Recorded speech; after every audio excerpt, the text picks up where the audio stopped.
Hello my dear friends and students, welcome to English Max. हम लोग SSC CGL के English का previous paper कर रहे हैं और आज करने जा रहे हैं प्रीवियस पेपर में पेपर नंबर 29।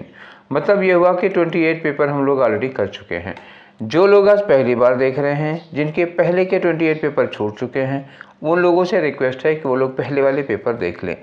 पीडीएफ इसी वीडियो के डिस्क्रिप्शन बॉक्स में सारे वीडियो के डिस्क्रिप्शन बॉक्स में अटैच रहता है, लिंक्ड रहता है।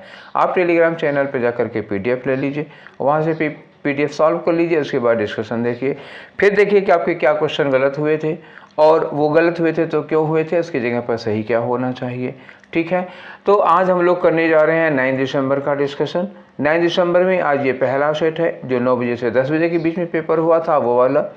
इसके बाद हम लोग करेंगे 11:45 से 12:45 वाला, फिर 2:30 से 3:30 वाला, फिर 5:15 से 6:15 वाला। 4 सेट 9 दिसंबर में मिलेंगे। ठीक है, तो 29 सेट पे हम लोग इस समय आ चुके हैं। 10 सेट 29, अभी 11 सेट और बचा हुआ है। कुल 40 सेट थे, 11 सेट और बचा हुआ है। ठीक है, तो चलो स्टार्ट करते हैं आज का डिस्कशन हम लोग और देखते हैं कि आप लोगों के कितने क्वेश्चन सही हुए हैं और कितने गलत हुए हैं। जो गलत हुए थे वो क्यों गलत हुए हैं, उनकी जगह पर होना क्या चाहिए। तो पहला क्वेश्चन आपकी स्क्रीन पर क्या है। पहला क्वेश्चन ग्रामेटिकल एरर बतानी है। ग्रामेटिकल एरर क्या है, देखो लिखा she is quite a generous women. कुछ यहीं पे हमको गड़बड़ी नजर आ रही है। ठीक है ना, ये क्वाइट अ जेनरस वुमेन यहीं पे गड़बड़ लग रही है। आगे लिखा है to have donated such a large amount for the flood affected people. तो और सब जगह तो ठीक है, वो काफ़ी जनरस, काफ़ी उदार महिला दिख रही हैं। जनरस का मतलब क्या होता है, उदार, जो खोले दिल से लोगों की मदद करते हैं, दान देते हैं, हमारे महाशय सोनू सूद जी की तरह। ठीक है, आगे लिखा टू हैव डोनेटेड, टू के बाद हैव लगा हुआ है तो उनकी थर्ड फॉर्म लगेगी। ठीक है, सच अ लार्ज, सच के बाद देखो लार्ज आ लगा है, सच अ लार्ज अमाउंट, अमाउंट भी ठीक है, for flood affected people. Flood affected people मतलब हुआ बाढ़ पीड़ितों के लिए। तो और सब जगह तो ठीक है। यहीं पे she is quite a generous women, तो क्वाइट अ जेनरस नहीं होगा, she is a quite generous women. ठीक है, क्या होगा, सच के बाद आ लगता है भैया, सच के बाद क्या लगता है, आ लगता है। तो यहाँ क्या होगा, she is quite generous a women. यहाँ पे जो सही होगा, सेंटेंस सही होगा, वो क्या होगा, यहाँ पर भी नहीं ठीक लग रहा है, यहाँ पर भी नहीं ठीक लग रहा है, ये कहाँ लगेगा, यहाँ पे लगेगा। सच के बाद अ हो जाता है, लेकिन क्वाइट जब होता है ना तो वुमेन के पहले, क्वाइट में नाउन के पहले लगता है, एडजेक्टिव के पहले नहीं लगता। तो क्या होगा, she is quite generous a women. ये जो आ लगा है ये यहाँ पर आ न लग करके कहाँ लगना चाहिए, ये यहाँ पर लगना चाहिए। ठीक है, या फिर यहाँ लगा दो, she is a quite generous women. ये क्वाइट के बाद और एडजेक्टिव के पहले यहाँ नहीं लगाना है आपको। क्लियर हो गई बात। ठीक है, चलिए आगे बढ़ते हैं नेक्स्ट क्वेश्चन की ओर। और ये हमारा नेक्स्ट क्वेश्चन है क्वेश्चन नंबर 2। क्वेश्चन नंबर 2 में क्या है, देखो रीअरेंजमेंट का पेपर है। अब रीअरेंजमेंट कर लेते हैं। देखो पहले लिखा in addition to, in addition to का मतलब होता है इसके अलावा। इन एडिशन टू का मतलब होता है बिसाइड्स दिस, इसके अलावा। ठीक है, तो सेंटेंस पढ़ो एक और से। इन एडिशन टू, आगे लिखा है कि primary threat to the Kemp ridley sea turtle. Kemp ridley, ये है कैंप रेडले सी टर्टल, समुद्री टर्टल हैं, उनके लिए कहा जा रहा है। प्राइमरी थ्रेट मतलब एक बेसिक खतरा होता है। आगे लिखा है कि कैप्चर इन फिशिंग गियर लाइक श्रिम्प। अब श्रिम्प लिखोगे तो श्रिम्प ट्रॉल्स होगा, ये श्रिम्प के साथ ट्रॉल फिक्स होता है क्योंकि वो एक फिशिंग गियर है। गियर का मतलब क्या हुआ, मछली पकड़ने का एक यंत्र होता है। कभी देखा होगा, फिल्मों में अक्सर देखा होगा कि नदी वदी या झील के किनारे बैठे हैं कि स्टूल लगा करके और अंदर जाल डाले हुए हैं, तो उसमें गोल गोल गोल गोल ऐसे घुमाते हैं और वो तार वापस आता है। तो वैसे ही रॉड होता है, तो उसी को कहते हैं फिशिंग गियर। आप गूगल पे डाल के देख लीजिए फिशिंग गियर, खाली इतना डालिएगा फिशिंग गियर और उसका इमेज देखिएगा तो नदी के किनारे स्टूल पर बैठे कुछ लोग दिखाई देंगे, वो तार मछली में क्या कहते हैं, झील में, मतलब जा वो डाले हुए, कटिया लगाए हुए। ठीक, कटिया समझ रहे हो, वही है कटिया। तो फिशिंग गियर है। तो ये तो बात तय हो गई कि श्रिम्प के साथ में ट्रॉल ही लगाना पड़ेगा और कोई ऑप्शन नहीं आएगा, क्योंकि श्रिम्प ट्रॉल होता है। सिम्ट्रॉल क्या होता है? सिम्ट्रॉल भी मछली पकड़ने के लिए यूज होता है। और गिलनेट्स होते हैं। गिलनेट्स का मतलब क्या होता है? जाल होता है मछली फंसाने के लिए, मतलब जो फेंकते हैं और उसमें ढेर सारी मछलियाँ फंस जाती हैं, वो जाल है। तो ये तीन की तीनों चीज़ें मछली पकड़ने का यंत्र हो गई। कौन कौन सी मछली पकड़ने का यंत्र हो गई? एक हो गया फिशिंग गियर। फिशिंग गियर मतलब मछली पकड़ने वाले यंत्र हो गए, चाहे कि सिम्ट्रॉल हो गया या गिलनेट हो गया। ये मतलब फिशिंग गियर मछली पकड़ने वाले, ये एक ये हो गया और एक ये हो गया, दोनों क्या है? उपकरण हैं। तो क्यू के बाद एस लगाना 100% गारंटी होगी। क्यू के बाद एस लगेगा। इसमें क्यू के बाद एस है नहीं, इसमें है नहीं, केवल इसमें है क्यू के बाद है एस, इसमें भी है क्यू के बाद एस। अब ये देखना है कि आर पहले पी बाद में होगा या पी पहले आर बाद में होगा। ठीक है, तो अब हम और देखते हैं। एक छूटा हुआ है threatened nesting habitat. Threatened nesting habitat. Threatened का मतलब क्या हुआ? खतरे में। नेस्टिंग हैबिटेट का मतलब हुआ जहाँ मछलियाँ अंडे देती हैं। ठीक है, या मछलियाँ नहीं, टर्टल पर है ये मेन समस्या। ठीक है, तो इन्होंने कहा कि थ्रेटेंड मतलब खतरे में है। इनका जो नेस्टिंग हैबिटेट है, जहाँ ये अंडे देते हैं कछुए, वो खतरे में है। आगे लिखा है कि एक्सीडेंटल के बाद क्या होगा? अचानक मतलब एक्सीडेंटली ये पकड़ उठते हैं, कैप्चर हो जाते हैं। एक्सीडेंटल कैप्चर हो जाएगा। तो आर के बाद क्या लग रहा है? आर के बाद लग रहा है क्यू। ये बात तय है, आर के बाद क्यू होगा और क्यू के बाद एस होगा। ठीक है, ये क्यू एस तो हम लोग पहले से पकड़ चुके हैं। आर पहले आ जाएगा। तो थ्रेटेंड नेस्टिंग हैबिटेट। फिर आगे कहा इन्होंने कि एक्सीडेंटल कैप्चर इन फिशिंग गियर। फिशिंग गियर के बाद उदाहरण दिया इन्होंने, 2 फिशिंग गियर हो गई। उसके बाद जो कछुए हैं, continues to be the primary threat to. ये सब चीज़ें क्या होती हैं? ये चीज़ें जो मछलियाँ पकड़ने वाले यंत्र हैं उसमें ये लोग फंस जाते हैं। ये इनके लिए क्या है? Continues to be the primary threat to clams, रेडलेस, सी टर्टल। समुद्री कछुओं के लिए ये एक बेसिक खतरा है। ठीक है, तो इसके बाद ही आर होगा पहले, फिर लगेगा क्यू, फिर लगेगा एस और लास्ट में लगेगा P. R Q S P किस में है? आर क्यू एस पी दिया हुआ है पहले वाले में। ठीक, अब देखिए मिला लीजिए। In addition to threatened nesting habitat, मतलब हुआ कि इनका नेस्टिंग हैबिटेट जहाँ ये अंडे देते हैं वो तो खतरे में है ही। इसके अलावा एक्सीडेंटली ये फंस जाते हैं फिशिंग गियर में, मछली पकड़ने वाले सिस्टम्स में, जैसे कि सिम्ट्रॉल हो गया या गिलनेट्स हो गया। ये खतरे में, ये इसमें फंस जाते हैं। ये सारी चीज़ें continues to the primary threat to turtle. ये टर्टल के, कछुओं के प्राइमरी खतरे हैं, बेसिक खतरे हैं। तो पहला वाला सही सेट हुआ है। आगे आ जाओ, क्वेश्चन नंबर 3 में चलते हैं। क्वेश्चन नंबर 3 में क्या है? खाली जगह भरनी है। क्या है इसमें? The activist is working. कोई एक्टिविस्ट सामाजिक कार्यकर्ता है, is working really hard. Really ये बड़ी मेहनत कर रहे हैं। And was determined to dash for this cause, और वो इस काज के लिए बहुत सीरियस है। Determined to dash for this cause, इस पर्पज के लिए जो काम उन्होंने उठाया है, जो काम वो करना चाहते हैं, उसके लिए वो मतलब पूरी कोशिश करेंगे। फिलहाल ये कहना चाह रहे हैं कि वो बहुत मेहनत से काम कर रहे हैं। पहले लिखा वर्किंग रियली हार्ड का मतलब वो पॉजिटिव हैं, मेहनत कर रहे हैं और डिटरमिन्ड हैं, तो अपने काम को पूरा करने के लिए। ठीक, तो अपने काम को पूरा करने के लिए हम लोग कोई सूटेबल फ्रेज ढूंढते हैं। क्या है? Keep the wolf from the door. तो keep the wolf from the door का मतलब होता है कि आपके पास खाने पीने को सफिशिएंट है। अगर आपके दरवाजे पर भेड़िए नहीं है, आपके दरवाजे से भेड़िए दूर है, that means you have enough to eat, you are not starving. ठीक है, तो ये तो यहाँ लगेगा नहीं। फिलहाल यहाँ पे पूरी कोशिश करने के लिए लगाना है। Have feet of clay. Have feet of clay का मतलब क्या हुआ कि एक सीरियस मिस्टेक कर देना, कोई सीरियस फॉल्ट होना। ठीक है, तो अब सब कुछ पॉजिटिव जा रहा है, तो यहाँ सीरियस फॉल्ट क्यों होगा? देखो, वर्किंग वेरी हार्ड है, डिटरमिन्ड है, तो यहाँ सीरियस फॉल्ट तो करेंगे नहीं। ये भी गलत, ये भी गलत। मूव हेवन एंड अर्थ का मतलब क्या हुआ था? आकाश पाताल एक कर देना। मूव हेवन एंड अर्थ का मतलब क्या होता है? आकाश पाताल एक कर देना, एड़ी चोटी का जोर लगा देना, कोई कसर नहीं छोड़ना चाहते। तो यही हो जाएगा, determined to move heaven and earth. ठीक है, फॉर दिस काज, इस उद्देश्य के लिए वो धरती आसमान एक कर देंगे, पूरी कोशिश करेंगे, हिला देंगे एकदम सब कुछ, ठीक। तो ये सुटेबल है। ब्लो हिज ओन ट्रम्पेट का मतलब क्या होता है? अपने मुँह मियाँ मिट्ठू बनना, अपनी अपनी मतलब अपनी अपनी डफली, अपना अपना राग, अपना ही राग अलापे जा रहे हैं, दूसरे की सुन ही नहीं रहे हैं, ठीक है। तो ये भी यहाँ पर सूटेबल नहीं है, तो केवल तीसरा वाला सूटेबल लग पा रहा है, ठीक। नेक्स्ट आगे बढ़े, आगे चलते हैं क्वेश्चन नंबर 4 पे। क्वेश्चन नंबर 4 में एंटोनियम बताना है केयर का। केयर का मतलब क्या हुआ? किसी की चिंता करना, किसी की केयर करना। केयर मतलब I think you know better than I, आपको बेहतर ढंग से पता होगा कि केयर का क्या मतलब होता है।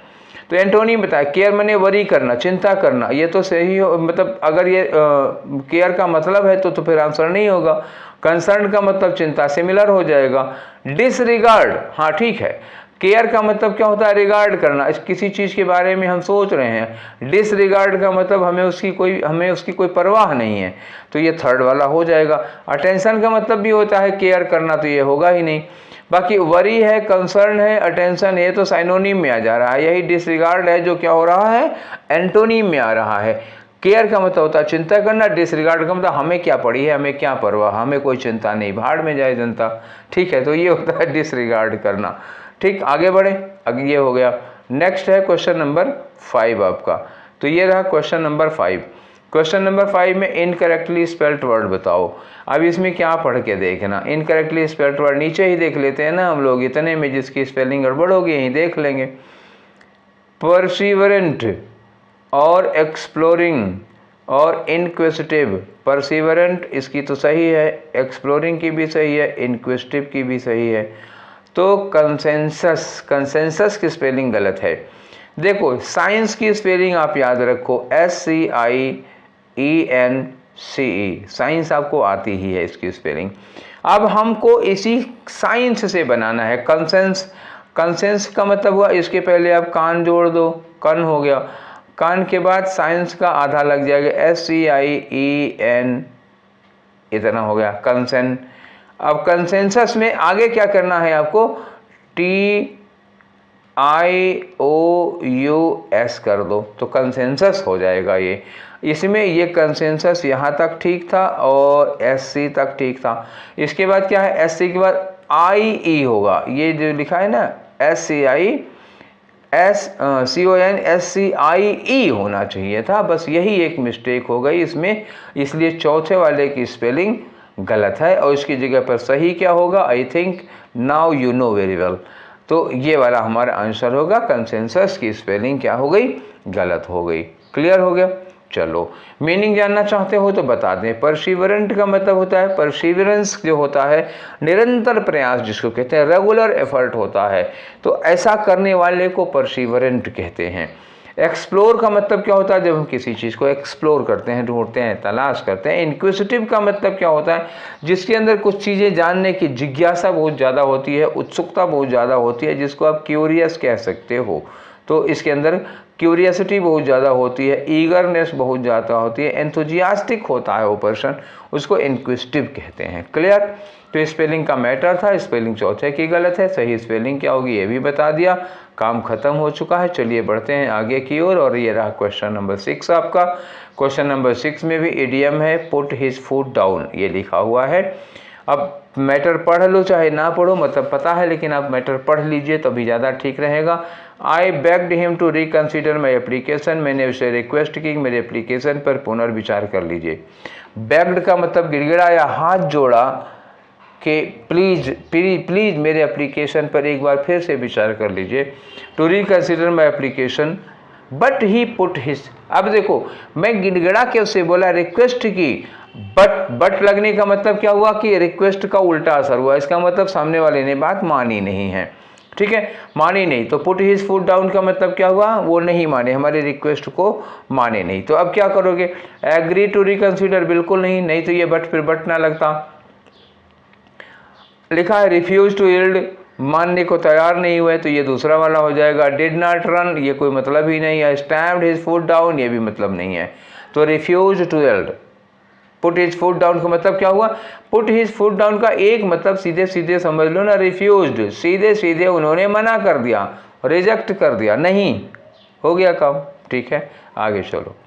क्वेश्चन नंबर 7 पे। क्वेश्चन नंबर 7 में आपको क्या करना है, डायरेक्ट बताना है। किसका? He said that he was sorry for all that. He said that, he said रहेगा, दैट की जगह इन्वर्टेड कामा हो जाएगा, ही हो जाएगा आई, और वाज का हो गया एम, और दैट का क्या हो गया, दिस। ढूंढो। पहली बात तो ही सेज लिखा हुआ ये होगा ही नहीं, ये ही सेज लिखा हुआ ये होगा नहीं, दो तो कहानी खत्म हो गई। अब यहाँ लिखा आई वाज सारी, यहाँ आई एम सारी। आई वाज सारी क्या होगा, एम का वाज हुआ होगा ना, तो ठीक है। तो कौन सा हो गया, ये थर्ड वाला होगा। ठीक, आगे बढ़ जाओ। क्वेश्चन नंबर 8 में आ जाओ। क्वेश्चन नंबर 8 क्या है, synonym of underline word. Underline क्या है, ये अबंडेंट दिया हुआ है। ठीक, इसका साइनोनिम बताना है आपको, पर्यायवाची बताना है। The heavy and abundant rainfall.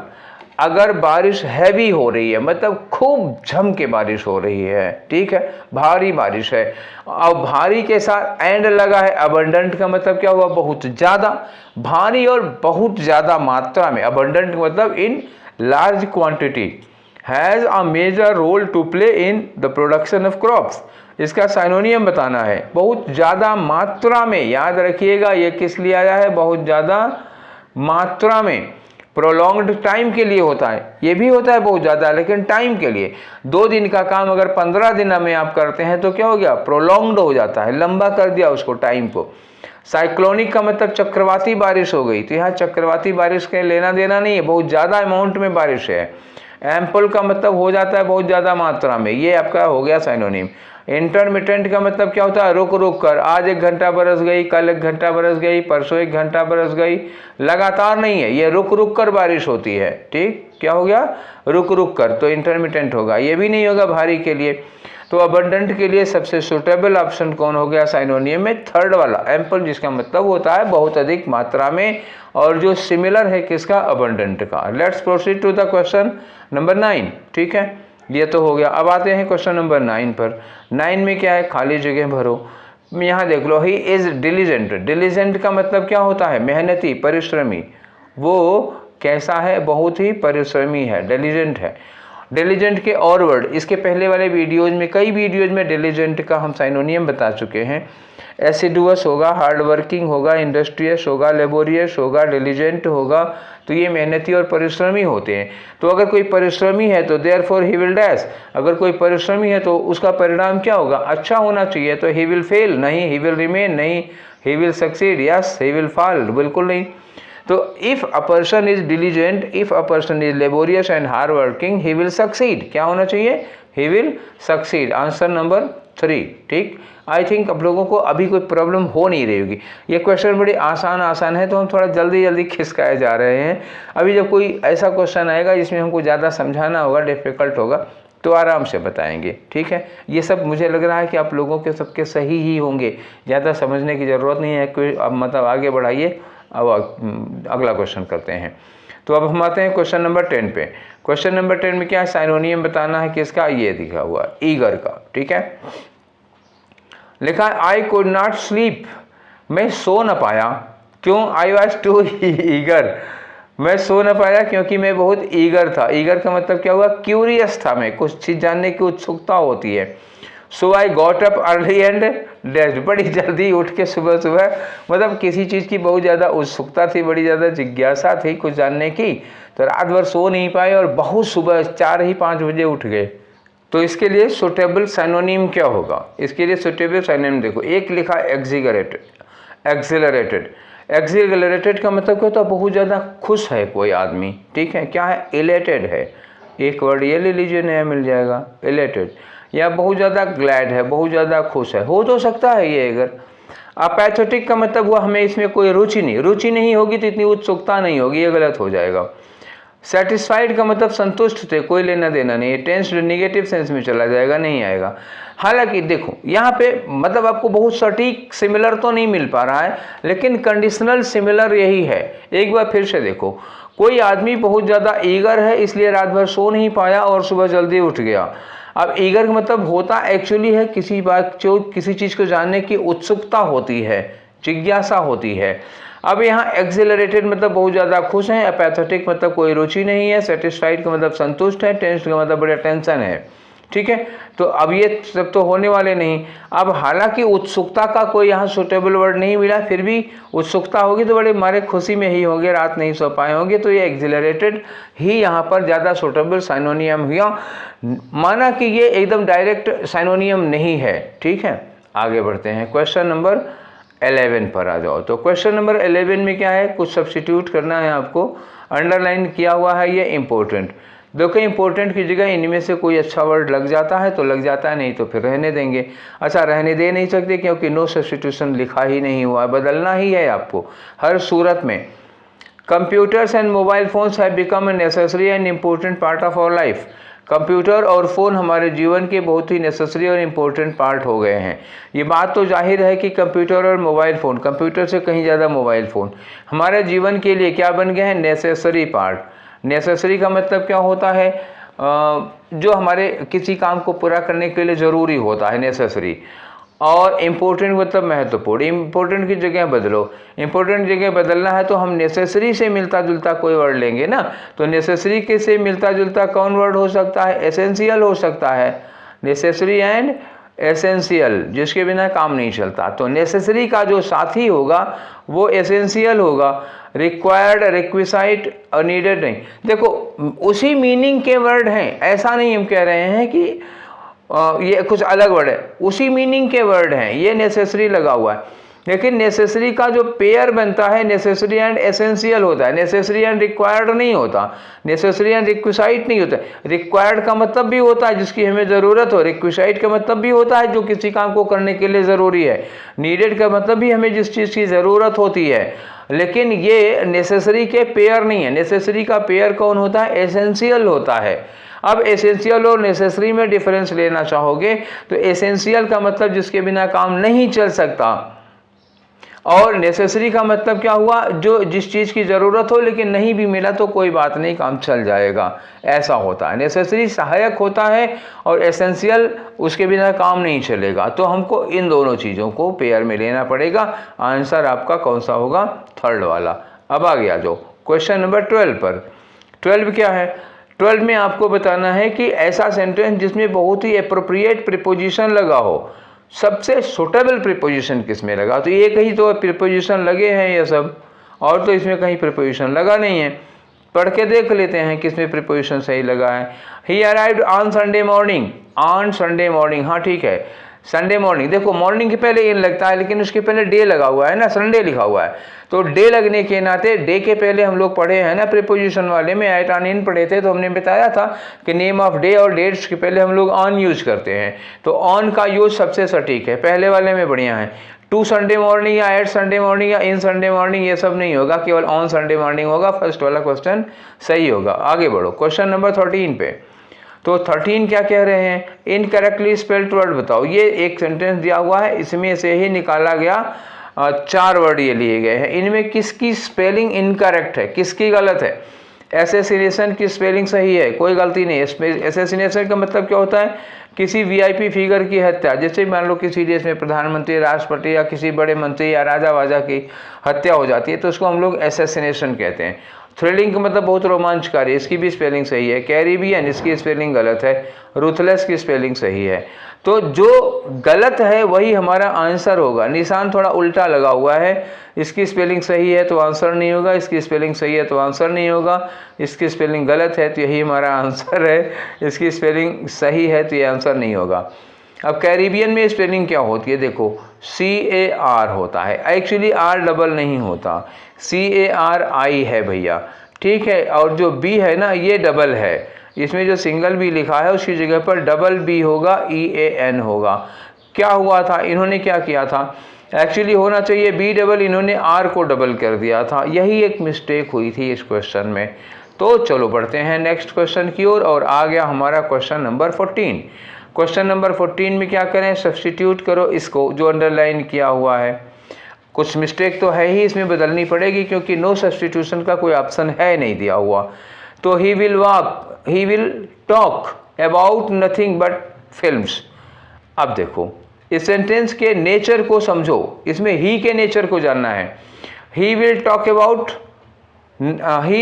About nothing but films, वो फिल्मों के अलावा और किसी चीज़ के बारे में बात नहीं करता। बात नहीं करेगा कि बात नहीं करता। ये सेंटेंस फ्यूचर एक्शन बता रहा है या हैबिट, दो चीज में जाओ। फ्यूचर में कोई बात करेगा आदमी, या फ्यूचर की किसी आदत के बारे में बता रहे हो, या करंट हैबिट है, बताओ। किसी आदमी की ये क्या है, करंट हैबिट है। वो आदमी जब भी उससे बात करने बैठो तो केवल फिल्मों की बातें करता है, तो ये उसकी करंट हैबिट है, फ्यूचर की नहीं। इसलिए ये सेंटेंस विल टॉक क्या होना चाहिए, ये प्रेजेंट इंडेफिनिट में होना चाहिए। तो ही विल टॉक में विल हटाओ, टॉक में एस लगाओ, ही टॉक्स अबाउट, ये वाला आंसर होगा आपका। He talks about nothing but films, ठीक है, क्योंकि आदत है इसलिए सेंटेंस प्रेजेंट इंडेफिनिट में होना चाहिए। देयरफॉर आंसर 4 इज करेक्ट, ठीक है। आ जाओ क्वेश्चन नंबर 15 में। तो क्वेश्चन नंबर 15 खाली जगह भरो। लिखा है कि the news of his arrest, news of his arrest, उसकी गिरफ्तारी की जो खबर थी वो क्या हो गई, स्प्रेड रैपिडली, बड़ी तेजी के साथ फैली, in every dash of the city, मतलब कि वह शहर के कोने कोने में। The news of his arrest, उसके अरेस्ट होने की खबर शहर के कोने कोने तक पहुंच गई। अब शहर के कोने कोने के लिए कौन सा ऑप्शन होगा, 4 इडियम्स में से पता लगाओ। रैक एंड रूइन का मतलब क्या होता है, completely destroyed. Rack and ruin का मतलब क्या हुआ, कंप्लीटली डिस्ट्रॉयड, पूरी तरह से बर्बाद, ठीक, तो ये तो होगा नहीं। नूक एंड कॉर्नर का मतलब क्या हुआ, कोना कोना, each and every nook and corner का मतलब कोना कोना, तो यही तो हम ढूंढ रहे थे, ये हो गया every nook and corner. Life and soul का मतलब क्या हुआ, मेन सोर्स, मेन सोर्स, जो मुख्य स्रोत होता है उसको कहते हैं लाइफ एंड सोल। और इन्स एंड आउट का मतलब क्या हुआ, ये होता है डिटेल्स, किसी चीज की माइन्यूट डिटेल्स जो होती हैं वो हो गई, ठीक है। तो मैंने आपको मीनिंग तो चारों की बता दी, लेकिन जो सुटेबल होगा यहाँ पे वो कौन सा होगा, सेकंड वाला होगा। क्लियर हो गया answer. Let's proceed to the next, and the next one is question number 16। तो ये रहा आपका क्वेश्चन नंबर 16। इसमें क्या करना है भाई, आपको पैसिव वॉइस में चेंज करना है। किसको, the sewage water smells foul. Sewage water क्या है, सब्जेक्ट हो गया, नाली का पानी, स्मेल ये वर्ब हो गई, फाउल मतलब उसकी महक लिखी हुई है, यहाँ ऑब्जेक्ट नहीं है। तो इस तरह के सेंटेंस जब बनाए जाते हैं, जैसे मान लो कि एक सेंटेंस दिया है कि क्विनाइन, क्विनाइन टेस्ट्स बिटर।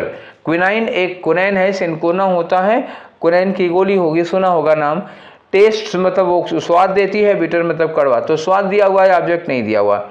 ऐसे सेंटेंस जब वैसे भी बनाए जाते हैं तो क्या होता है कि सब्जेक्ट को उठा के उसका टेस्ट लिख देते हैं। तो जैसे क्विनाइन टेस्ट्स बिटर, इसमें क्या करेंगे, quinine is bitter when tested, quinine is bitter when tested.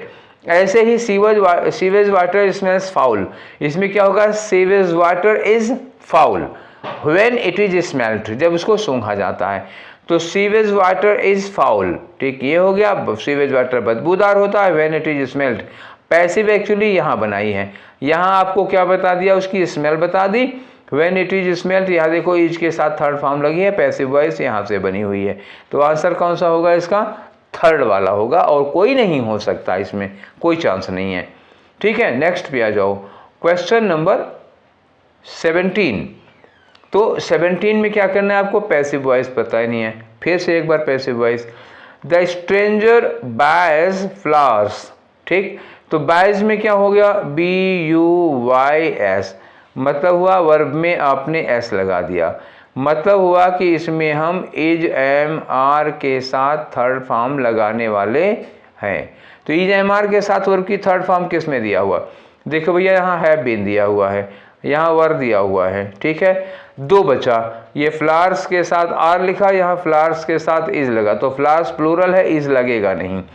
3 हमको गलत मिल गए, ठीक, 3 गलत मिल गए, तो फिर अब इस दूसरे वाले के अलावा और क्या हो सकता है, वो लगाना पड़ेगा, वही लगाना पड़ेगा, ठीक है। नेक्स्ट क्वेश्चन आ जाओ, क्वेश्चन नंबर 18 में। क्वेश्चन नंबर 18 क्या कर रहा, देखो इसमें कह रहे हैं वन वर्ड सब्स्टिट्यूशन बताओ। अ बैटल आर एनीथिंग, कोई भी मतलब कोई लड़ाई युद्ध हो सकता है, या कोई और चीज हो सकती है, जैसे दंगा फसाद कुछ हो सकता है, जिसमें involves causing much blood shed, ये ध्यान रखना, मच ब्लड शेड, कोई ऐसी झड़प, लड़ाई, मारपीट या कुछ इस तरह जिसमें बहुत खून खराबा हुआ हो, मतलब जिसको कहते हैं ना खून की नदियां बह गई, तो जिसमें बहुत खून खराबा होगा उसको क्या कहोगे वन वर्ड में? कहते हैं सैंगुइनरी। ठीक है, ऑप्शन आपका ये हो गया सैंगुइनरी। आंसर मैंने आपको बता दिया। बाकी 3 बचे हैं, उसको जान लो। इनएफेबल का मतलब that which can not be explained, मतलब क्या होगा? कैन नॉट बी एक्सप्लेन्ड, जिसको हम एक्सप्लेन नहीं कर सकते। That which can not be made easy, जिसको हम आसान नहीं कर सकते, जिसको एक्सप्लेन नहीं कर सकते, वो क्या होगा? इनएफेबल हो गया। ऑटोक्रेसी का मतलब क्या हुआ? ऑटोक्रेसी मतलब तानाशाही होता है, सिंगल रूलर होता है, विद एब्सोल्यूट पावर, मतलब एक राजा होगा, एक शासक होगा जिसके पास एब्सोल्यूट पावर होती है, अनचेक्ड पावर होती है, जिस पर किसी का कोई नियंत्रण नहीं होता, वो मनमाना काम करता है।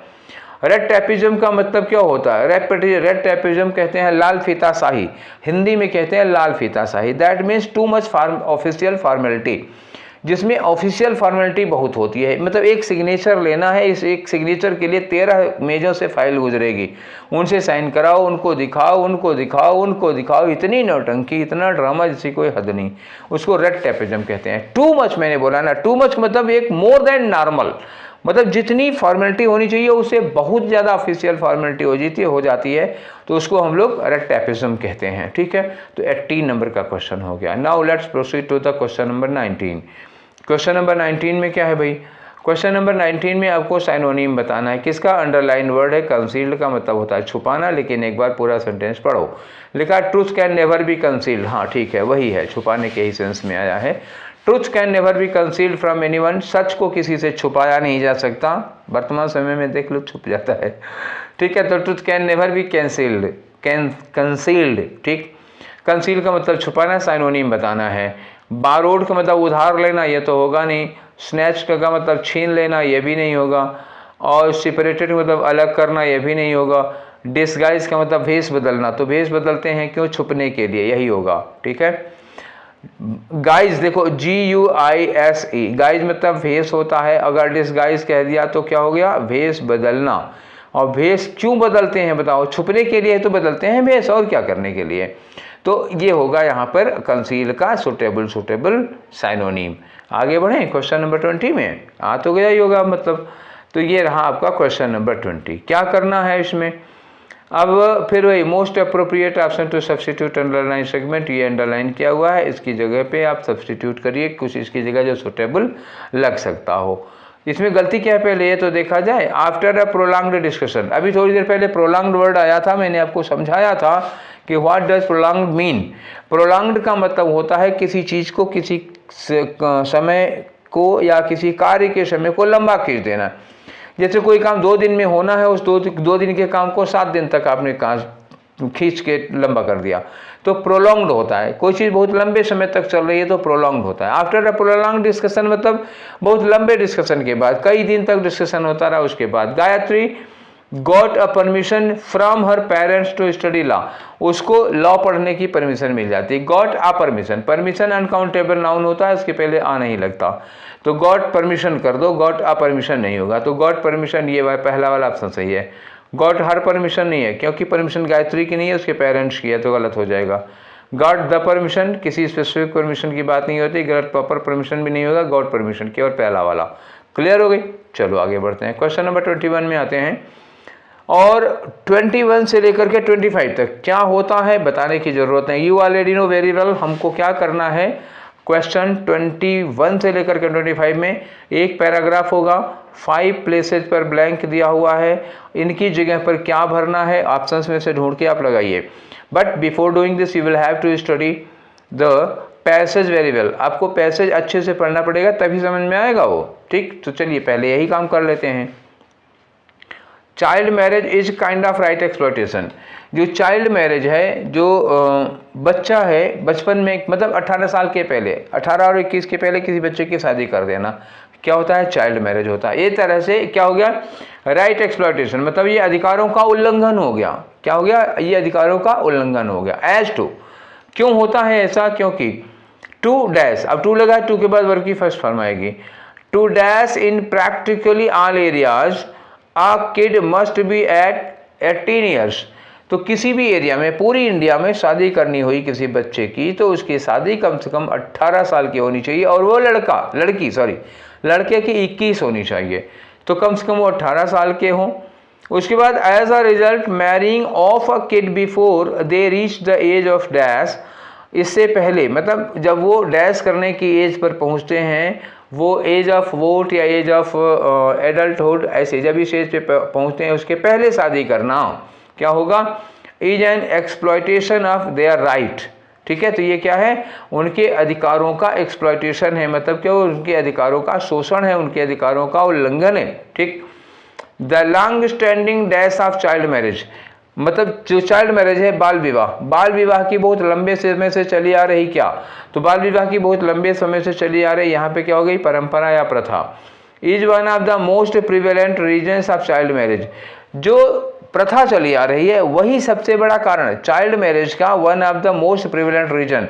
बचपन में शादी बाल विवाह का सबसे बड़ा जो कारण है वो क्या है, पुराने समय से चली आ रही प्रथा है। आगे लिखा है the elders want to plan for the dash of their family, तो जो एल्डर्स हैं, जो उस परिवार में बड़े लोग हैं, वो चाहते हैं to plan for the dash, वो किसी चीज़ का प्लान कर रहे हैं, of their family, so they marry off their children to establish their position. ठीक है, अपनी पोजीशन को इस्टेब्लिश करने के लिए वो बच्चों की शादी कर देते हैं। मोस्ट क्रूशियली, और सबसे इंपॉर्टेंट क्या होगा कि पुअर इंडिविजुअल्स, जो गरीब लोग होते हैं, marry children to get rid of their डेप्ट। कभी कभी ऐसा भी देखने को मिलता है कि जैसे किसी ने किसी से कर्ज ले रखा है, तो उसकी लड़की 13-14 साल की हुई, तो जिसने कर्ज दे रखा है वो कहता है अपनी लड़की की शादी कर दो मुझसे। ठीक, कहीं बहुत गरीब लोगों में ऐसा होता है, जिसे कर्ज ले रहे हैं उससे अपनी लड़की की शादी कर दी, तो वो 14-15 साल में कर देते हैं। ठीक, उसके बाद वहाँ जाकर उसकी ज़िंदगी नरक हो जाती है, लेकिन वो कर्ज उतारने के लिए, वो कर्ज के बोझ में डूबे हुए हैं, तो लड़की की शादी कर दी। कहीं टैक्सेस देना है, ठीक है, डॉवरी देनी है, दहेज वहेज के चक्कर में पहले ही कर देते हैं। एंड अदर डैश, तो एंड अदर का मतलब इसी तरह की चीज़ें आएंगी ना, डेप्ट हो गया, टैक्स हो गया, डॉवरी हो गई, और इसी तरह की कुछ चीज़ें आएंगी यहाँ पे 5 नंबर में। तो सबसे पहले क्या लगाओगे, अब यहाँ आ जाओ, क्वेश्चन नंबर ब्लैंक नंबर 1 में क्या लगाना है यहाँ पे, तो बच्चों की शादी की बात हो रही है ना यहाँ पे, तो इन्होंने कहा कि child marriage is a kind of right exploitation, तो बाल विवाह है वो एक तरह का अधिकारों का शोषण है। As to dash in particular all areas, बच्चे की शादी करने की बात हो रही है कि किसी भी जगह शादी करो तो 18 साल की उम्र होनी चाहिए, तो टू मैरी होगा यहाँ पर। ठीक, यही एक ऑप्शन ही है, यहाँ वोट देने की तो बात ही नहीं हो रही ना, यहाँ तो शादी की उम्र की बात हो रही है ना, तो मैरी वाली बात आ जाएगी, तो 2 वाला होगा इसका ऑप्शन। आगे वाले में बढ़ते हैं, नेक्स्ट वाले में। ठीक है, अब ये रहा आपका फिलर नंबर 2, तो यहाँ क्या होगा, एज ऑफ क्या, एज ऑफ कौन सी एज है, एज ऑफ एडल्ट या एज ऑफ ग्रोथ या एज ऑफ रेस्ट्रेन या एज ऑफ कंसेंट, कौन सी एज आनी चाहिए बताओ। तो शादी के लिए बच्चे को सहमति देनी होती है ना, तो क्या होता है, एज ऑफ कंसेंट होना चाहिए यहाँ पर, और को तो हो नहीं सकता है। ठीक है, तो 22 नंबर पे क्या होगा, कंसेंट होगा। ठीक, बढ़े आगे नेक्स्ट में। अच्छा, और का मतलब तो समझ रहे हैं ना, एज ऑफ एडल्ट का मतलब वयस्क होना, ग्रोथ का मतलब नहीं, रेस्ट्रेन ये सब हुआ, एज ऑफ कंसेंट सहमति, शादी की सहमति देने वाली एज हो गई। तो आते हैं नेक्स्ट क्वेश्चन नंबर 23, ये फिलर 3 का है, ये यहाँ पर लगाना हो। तो यहाँ पे मैंने क्या बताया था कि बाल विवाह का मुख्य कारण क्या होता है, बहुत लंबे समय से चली आ रही बाल विवाह की प्रथा। तो 3 नंबर पर प्रथा के लिए क्या लगाओगे, फेथ, हैजल, कस्टम या टैबू, तो कस्टम लगेगा। ठीक, ये समाज का नियम है, सामाजिक रीति रिवाज होते हैं, उसके लिए हम लोग क्या यूज करते हैं, कस्टम। फेथ धर्म के लिए लग जाता है, हैजल इरिटेटिंग या डिस्टर्बिंग के लिए, अनकन्विंसिंग के लिए लगता है। टैबू का मतलब क्या होता है, मनाही। अब ये वर्ड आप लोग जान लो, आगे चल के बहुत काम आएंगे। Taboo, what is taboo in culture, culture में टैबू क्या चीज होती है। टैबू का मतलब होता है निषेध, निषेध का मतलब प्रोहिबिशंस होते हैं, जैसे कुछ चीज़ों का निषेध होता है, जैसे भाई बहन की शादी निषेध है, तो ये एक टैबू हो गई। ठीक, इसी तरह की चीज़ें हैं, जिन चीज़ों का निषेध किया जाता है, जिन चीज़ों पर रोक लगती है सामाजिक रूप से, उसको टैबू कहा जाता है। ठीक, फिलहाल यहाँ ऑप्शन कौन सा होगा, 2 वाला होगा। आगे बढ़ते हैं नेक्स्ट वाले में, क्वेश्चन नंबर 4। ठीक है, फिलर नंबर 4 क्वेश्चन नंबर 24 है। यहाँ पर क्या लगेगा, लिखा elders want to plan for the क्या, डैश ऑफ देयर फैमिली। बड़े लोग जो होते हैं ना, वो अपने परिवार को क्या करना चाहते हैं, want to plan for the dash of their family, तो परिवार को बढ़ाना चाहते हैं। और क्या उनका प्लान क्या होता है, बचपन में शादी, जल्दी से शादी कर देने का मतलब क्या हुआ, उनको अपने परिवार बढ़ाने का प्लान होता है। तो एक्सटेंशन लगा दो यहाँ पर, सबसे सुटेबल क्या होगा, एक बार फिर से इसको पढ़ के देख लो, नहीं तो अभी आपको कन्फ्यूजन हो जाएगा। Elders want to plan for the dash of their family, तो अब collision of their family, elders want to plan for the collision of their family. Collision का मतलब क्या होता, वो एक संगठन कर लेना, तो ये तो है नहीं, इवोल्यूशन थोड़े न करा रहे हैं परिवार का, क्रिएशन भी नहीं हो रहा है परिवार का, बल्कि क्या होता है इसमें, वो अपने परिवार का एक्सटेंशन चाहते हैं, विस्तार चाहते हैं, परिवार और बड़ा हो जाए, ये चाहते हैं, इसलिए बच्चों की जल्दी शादी कर देते हैं। दूसरी ओर कारण क्या होता है कि गरीब परिवारों में क्या होता है, कर्ज ले रखे हैं या टैक्स देना है या इस तरह की बहुत सारी चीज़ें हैं, तो उससे निजात पाने के लिए शादी कर देते हैं बचपन में। ठीक है, तो इसमें क्या देखोगे, 5वें नंबर पर क्या भरना है हमें, लिखा है कि most crucially poor individuals marry children to get rid of their डेप्ट, tax, dowry and other. And other क्या होगा बताओ, एन अदर एक्टिविटीज है, कैन अदर डेविल्स है, कैन अदर मिटिगेशंस है या ऑब्लिगेशंस। तो ऑब्लिगेशंस होता, ऑब्लिगेशन मतलब उनके दायित्व हैं, कुछ जिम्मेदारियां, उन दूसरी जिम्मेदारियों से निजात पाने के लिए जल्दी शादी कर देते हैं बच्चों की। कोई एक्टिविटीज तो नहीं हो सकता ना, और या बुराइयां हैं, मिटिगेशंस मतलब कम करना किसी चीज़ को, ये लगेगा नहीं। तो अब देखो यहाँ पे क्या लिखा है, डेप्ट है, टैक्स है, डॉवरी है, तो ये क्या है, ये ऑब्लिगेशंस हैं। तो अब अदर ऑब्लिगेशंस हम लगा दिए यहाँ पे, चौथे नंबर का हो गया।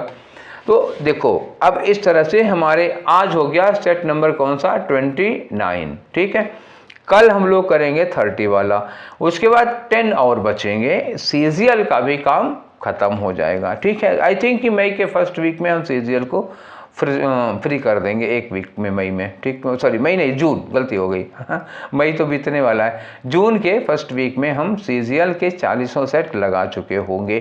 फिर आप लोग रिवीजन करिएगा, फिर इसमें जो चीज़ें आई हैं, इसकी एरर वगैरह, एरर है, वो कैब है, उन सबको मैं इकट्ठा करना चाह रहा हूँ, एक जगह इकट्ठा कर करके दूंगा। ठीक है, फिर उसको भी आप लोग कर लीजिएगा। ठीक, तो ये वाला डिस्कशन आप लोगों को कैसा लगा, और पढ़िए, आप डिस्कशन को देखिए और अपनी गलतियों को सुधारिए और इम्प्रूवमेंट करिए उनमें, कि जो गलती एक बार हो गई हो दोबारा ना होने पाए। इसीलिए डिस्कशन देखेंगे तभी उसका फ़ायदा होगा। ठीक है, तो अगले डिस्कशन में मिलेंगे हम लोग। Till then take care, thank you.